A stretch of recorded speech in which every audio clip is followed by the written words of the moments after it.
Hi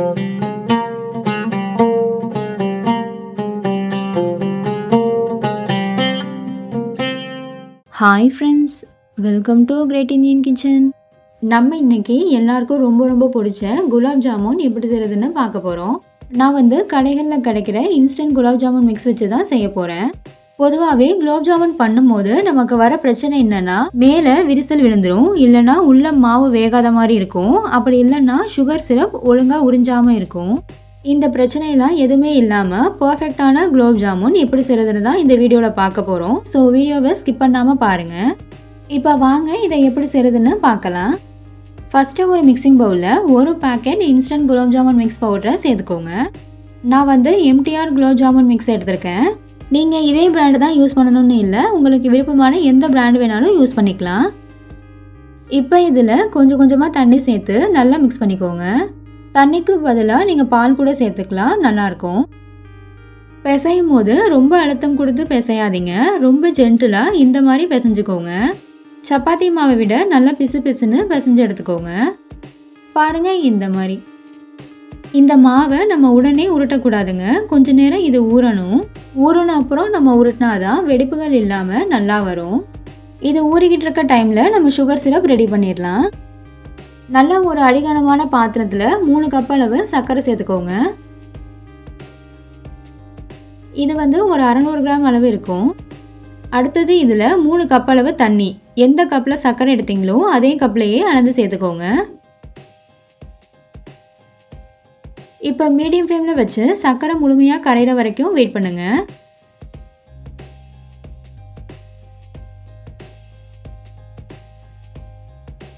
நல்லா கரைஞ்சதுக்கு அப்புறமா ஸ்டவ்வை ஹை ஃப்ளேமில் வச்சு ஒரு 7-8 நிமிஷம் போல் நல்லா கொதிக்க வச்சுக்கோங்க.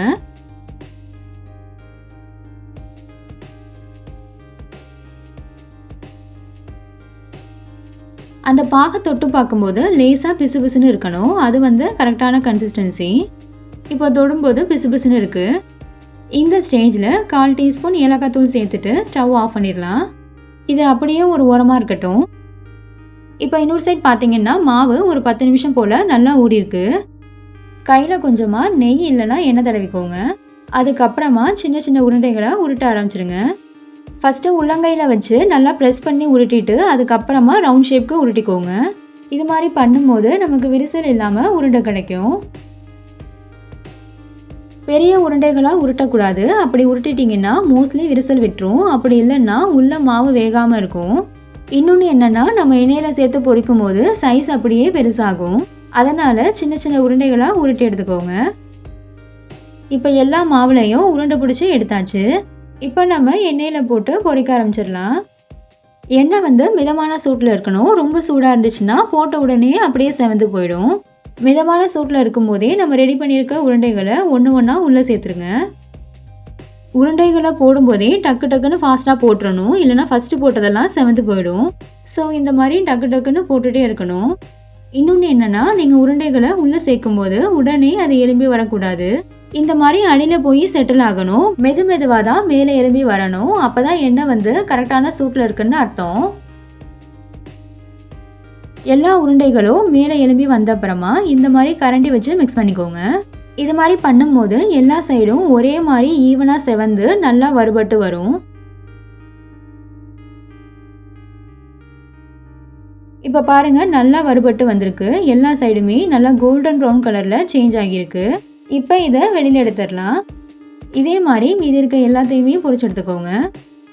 இப்போ நம்ம பொரிச்சு எடுத்த உருண்டைகளை சர்க்கரை பாகில் சேர்த்துடலாம்.